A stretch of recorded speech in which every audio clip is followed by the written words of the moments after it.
Hey everyone, welcome back to Shivam tutorial.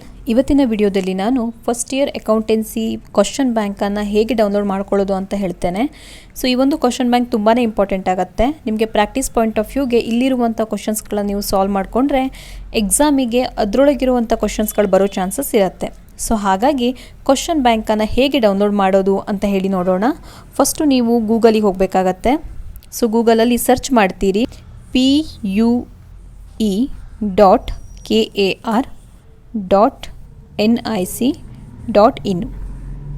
So ನೋಡ್ಬೋದು ಇಲ್ಲಿ. So ಇಲ್ಲಿ ಫಸ್ಟ್ ಕಾಣ್ತಾ ಇರೋ ಲಿಂಕನ್ನು ನೀವು ಪ್ರೆಸ್ ಮಾಡ್ತೀರಿ. ಸೊ ಆಗ ನಿಮಗೆ ಈ ಥರ ಒಂದು ಇಂಟರ್ಫೇಸ್ ಇಲ್ಲಿ ಕಾಣುತ್ತೆ.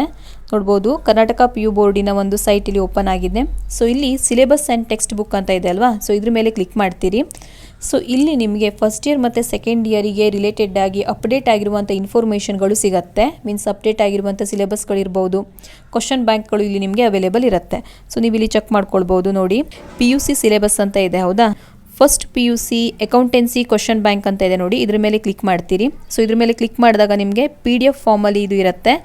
ಸೊ ಇಲ್ಲಿ ನೋಡ್ಬೋದು, ಎಲ್ಲ ಚಾಪ್ಟರ್ ವೈಸಲ್ಲಿ ನಿಮಗೆ ಕ್ವಶನ್ ಬ್ಯಾಂಕ್ ಎಲ್ಲ ಅವೈಲೇಬಲ್ ಇರುತ್ತೆ. ಸೊ ನಾನು ಫಸ್ಟ್ ಒಂದು ಚಾಪ್ಟರ್ನ ಕ್ವಶನ್ ಬ್ಯಾಂಕ್ ಅಥವಾ ಕ್ವಶನ್ಸನ್ನು ತೋರಿಸ್ತೇನೆ. ಇಲ್ಲಿ ನೋಡ್ಬೋದು, ಇಂಟ್ರೊಡಕ್ಷನ್ ಟು ಅಕೌಂಟಿಂಗ್ ಅಂತ ಇದೆ, ಹೌದಾ.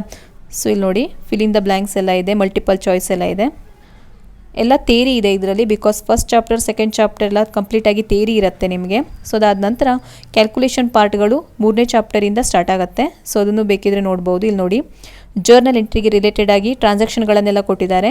ಸೊ ಇಲ್ಲಿ ಎಷ್ಟು ಕ್ವಶನ್ಸ್ ಇದೆ ಅದನ್ನು ನೀವು ಸಾಲ್ವ್ ಮಾಡಿಕೊಂಡ್ರೆ ಅಷ್ಟು ಸಾಕಾಗುತ್ತೆ ನಿಮಗೆ ಎಕ್ಸಾಮಿಗೆ. ಸೊ ಇದನ್ನ ನೀವು ಡೌನ್ಲೋಡ್ ಮಾಡ್ಕೊಳ್ಬೋದು. ಡೌನ್ಲೋಡ್ ಮಾಡ್ಕೊಂಡು ಇದನ್ನ ಯೂಸ್ ಮಾಡ್ಕೊಳ್ಳಿ.